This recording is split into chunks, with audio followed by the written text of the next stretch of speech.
mystery of God. The infinity of the perfection of God is such that it eternally constitutes a mystery. And the greatest of all the unfathomable mysteries of God is the phenomenon of the divine indwelling of mortal minds. The manner in which the universal Father sojourns with the creatures of time is the most profound of all universe mysteries. The divine presence in the mind of man is the mystery of mysteries. The physical bodies of mortals are the temples of God. Notwithstanding that the sovereign Creator sons come near the creatures of their inhabited worlds, and draw all men to themselves, though they stand at the door of consciousness, and knock and delight to come in to all who will open the doors of their hearts. Although there does exist this intimate personal communion between the Creator's sons and their mortal creatures, nevertheless, mortal men have something from God Himself which actually dwells within them. Their bodies are the temples thereof.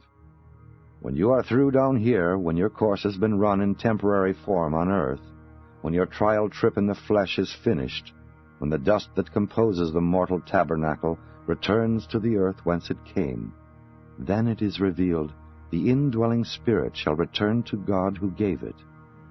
There sojourns within each mortal being of this planet a fragment of God, a part and parcel of divinity.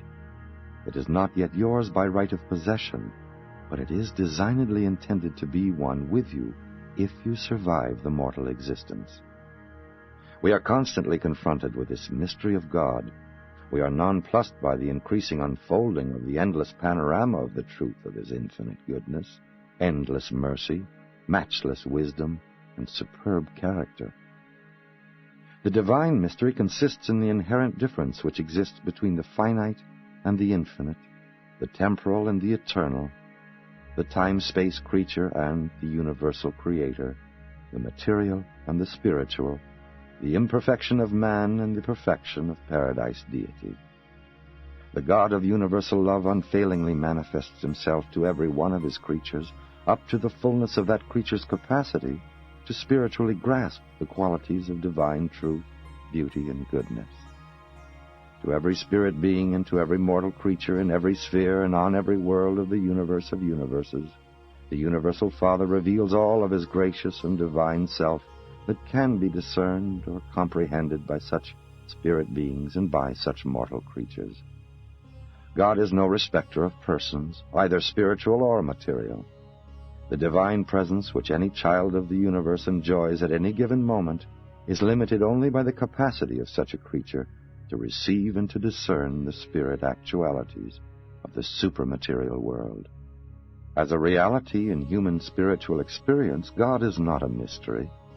But when an attempt is made to make plain the realities of the spirit world to the physical minds of the material order, mystery appears. Mystery so subtle and so profound that only the faith grasp of the God-knowing mortal can achieve the philosophic miracle of the recognition of the infinite by the finite, the discernment of the eternal God by the evolving mortals of the material worlds of time and space. 5. Personality of the Universal Father. Do not permit the magnitude of God, His infinity, either to obscure or eclipse His personality. He who planned the ear, shall He not hear? He who formed the eye, shall He not see? The Universal Father is the acme of divine personality. He is the origin and destiny of personality throughout all creation. God is both infinite and personal. He is an infinite personality. The Father is truly a personality, notwithstanding that the infinity of His person places Him forever beyond the full comprehension of material and finite beings. God is much more than a personality as personality is understood by the human mind. He is even far more than any possible concept of a superpersonality. But it is utterly futile to discuss such incomprehensible concepts of divine personality with the minds of material creatures whose maximum concept of the reality of being consists in the idea and ideal of personality. The material creature's highest possible concept of the universal Creator is embraced within the spiritual ideals of the exalted idea of divine personality. Therefore, although you may know that God must be much more than the human conception of personality, you equally well know that the Universal Father cannot possibly be anything less than an eternal, infinite, true, good, and beautiful personality.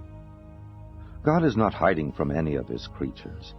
He is unapproachable to so many orders of beings only because he dwells in a light which no material creature can approach. The immensity and grandeur of the divine personality is beyond the grasp of the unperfected mind of evolutionary mortals.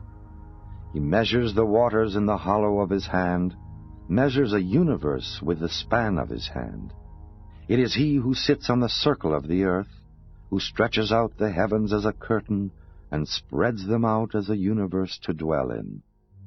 Lift up your eyes on high and behold who has created all these things, who brings out their worlds by number, and calls them all by their names. And so it is true that the invisible things of God are partially understood by the things which are made. Today, and as you are, you must discern the invisible Maker through his manifold and diverse creation, as well as through the revelation and ministration of his sons and their numerous subordinates. Even though material mortals cannot see the person of God, they should rejoice in the assurance that he is a person.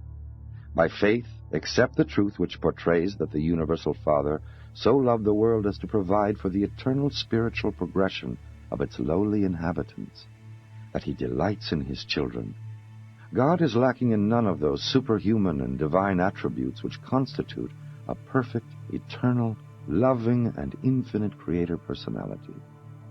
In the local creations, excepting for the personnel of the super-universes, God has no personal or residential manifestation aside from the Paradise Creator's sons, who are the fathers of the inhabited worlds and the sovereigns of the local universes. If the faith of the creature were perfect, he would assuredly know that when he had seen a Creator Son, he had seen the Universal Father. In seeking for the Father, he would not ask nor expect to see other than the Son. Mortal man simply cannot see God until he achieves completed spirit transformation and actually attains paradise.